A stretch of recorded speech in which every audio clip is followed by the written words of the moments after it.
ముందుగా సభాధ్యక్షుల వారికి నమస్కారాలు తెలియజేస్తా ఉన్నానండి.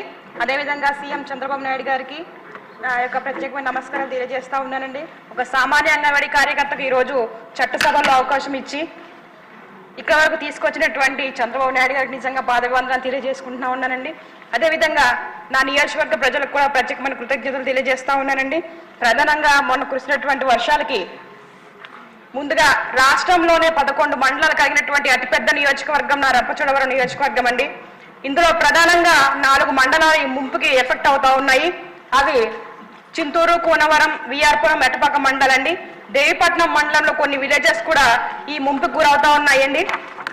ప్రధానంగా మెయిన్ ఇష్యూ ఏంటంటే అక్కడ సబరి, గోదావరి సమన్వయం 2 కలవడం వల్ల ఈ మండలాలకు ఎక్కువ ఎఫెక్ట్ ఉందండి. దీని ద్వారా ఏమైందంటే 130 పైగా హ్యాబిటేషన్స్ ఎఫెక్ట్ అయినాయండి. 34,000 మంది ఫ్యామిలీస్ ప్రజెంట్ ఈ 4 మండలాల్లో ఎఫెక్ట్ అవ్వడం జరిగింది. తద్వారా వీళ్ళు ఏమవుతుందంటే పర్మనెంట్ రీహాబిటేషన్ సెంటర్స్ లేకపోవడం వల్ల ఈ 4 మండలాల ప్రజలు కూడా కొండల్లోనూ, గుట్టల్లోనూ, రోడ్ల పక్కన కూడా టెంట్లు వేసుకొని ఉన్నటువంటి పరిస్థితులండి. చాలా మంది కూడా ఎక్కడ ఉన్నారు అని గుర్తించలేనటువంటి పరిస్థితులు కూడా ఈ 4 మండలాల్లో ఉన్నాయండి. కాబట్టి నేను ఒకటే కోరుకుంటా ఉన్నాను, ప్రతి సంవత్సరం వరదలు వస్తాయి.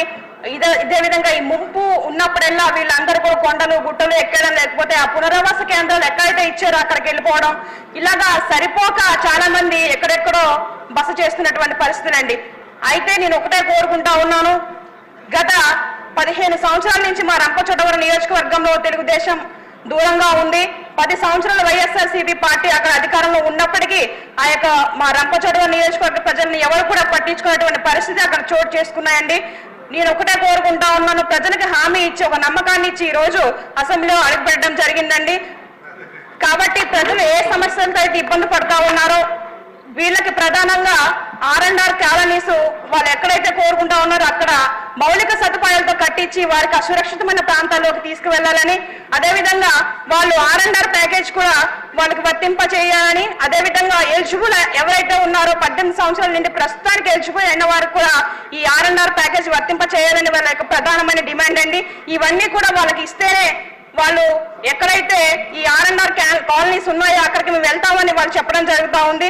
కాబట్టి నేను తమరి ద్వారా అధిష్టానానికి ఒకటే కోరుకుంటా ఉన్నాను, కేంద్రం ద్వారా మాట్లాడి ఎవరైతే అర్హులు ఉన్నారో వారందరికీ ఈ ప్యాకేజీలన్నీ ఇప్పించినట్లయితే వాళ్ళు సురక్షితమైన ప్రాంతానికి వాళ్ళు వెళ్ళి వాళ్ళు మంచిగా ఉండడానికి కూడా అవకాశం ఉంటుందండి. దయచేసి అధ్యక్షుల వారు, అదేవిధంగా అధిష్టానం వారు కూడా నా పోలవరం ప్రజలు ఎలా ఫీల్ అవుతా ఉన్నారంటే ఈ 4 మండల ప్రజలు ఈ పోలవరం మాకు వరమా శాపమా అనే విధంగా ఫీల్ అవుతా ఉన్నారు.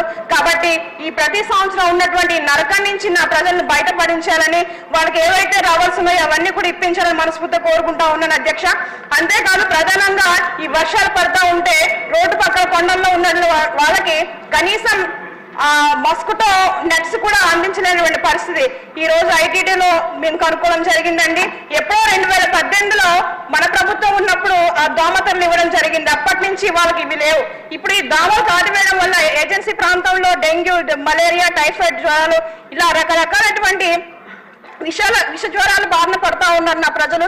కాబట్టి ఒకటి కోరుకుంటా ఉన్నాను, వారికి ఈ మస్కిటో నెట్స్ కూడా త్వరగా అందించాలని కోరుకుంటా ఉన్నాను. కలెక్టర్ గారు దినేష్ కుమార్ గారండి, మా పాడేరు కలెక్టర్ గారు అల్లూరి సీతారామరాజు డిస్టిక్ కి, ఆయన యొక్క ఆదేశాల మేరకు ఐటీడీ పిఓ గారి ఆధ్వర్యంలో వారికి కొన్ని నిత్యావసర సరుకులు పంపిణీ చేశాం. కానీ అవి అందరికి కూడా అందుబాటులో లేవు అధ్యక్ష.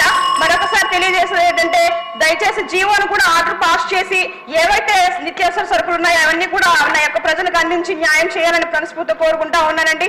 ఇంకా ఇలా చెప్పుకుంటూ పోతే ఏజెన్సీ ప్రాంతంలో చాలా సమస్యలు అయితే గుట్టలుగా ఉన్నాయి అధ్యక్ష. మరొకసారి మీరు అవకాశం ఇస్తే అవన్నీ కూడా మీ యొక్క దృష్టిలో పెడతాను అధ్యక్ష.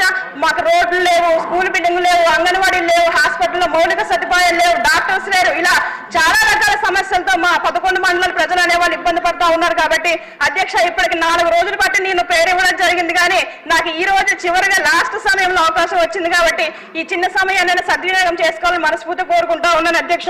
అంతేకాదు ప్రధానంగా జీవో నెంబర్ 3 ప్రధానమైన సమస్యగా మా ఏజెన్సీ ప్రాంతంలో ఉంది అధ్యక్ష.